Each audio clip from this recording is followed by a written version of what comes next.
আসসালামু আলাইকুম। সবাই কেমন আছেন? আশা করছি সবাই খুব ভালো আছেন। আলহামদুলিল্লাহ আমরা অনেক ভালো আছি।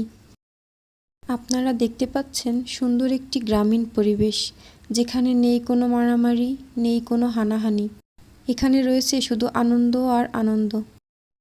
এই জায়গাটির নাম আদর্শ গ্রাম। এটি নরসিংদী ড্রিম হলিডের পার্কের ভিতর অবস্থিত। শহরের মানুষগুলো যেন গ্রামের এক টুকরো প্রাকৃতিক সৌন্দর্য দেখার জন্য হাহাকার করে। প্রতিটি গ্রামের নিজের ঠিকানা আছে, নিজস্ব একটি ঐতিহ্য আছে। গ্রামের মানুষগুলো সবার সাথে সবার এখন অনেক মিল রয়েছে। গ্রাম ছাড়া শহর যেন একেবারেই অচল।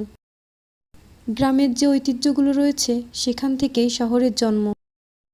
এই ইট পাথরের শহরটাও একদিন গ্রামের প্রাকৃতিক সৌন্দর্যের জন্য বস্তির মানুষগুলোর মতো পথ চেয়ে বসে থাকবে, কিন্তু তখন তা সম্ভব হবে না।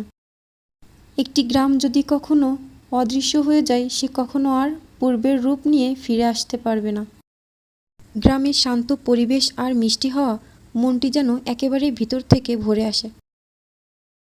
গ্রামের প্রাকৃতিক সৌন্দর্য আসলে নিজের চোখে না দেখলে হয়তোবা বোঝানো যায় না যে কতটা সুন্দর, মমতায় ঘেরা। গ্রামের মানুষের মন এতটাই বড় যে নিজের শত্রু যখন অসুস্থ হয়ে পড়ে তখন সে আর ঘরে বসে থাকতে পারে না। এটাই হলো গ্রামের পরিবেশের একটি নিয়ম।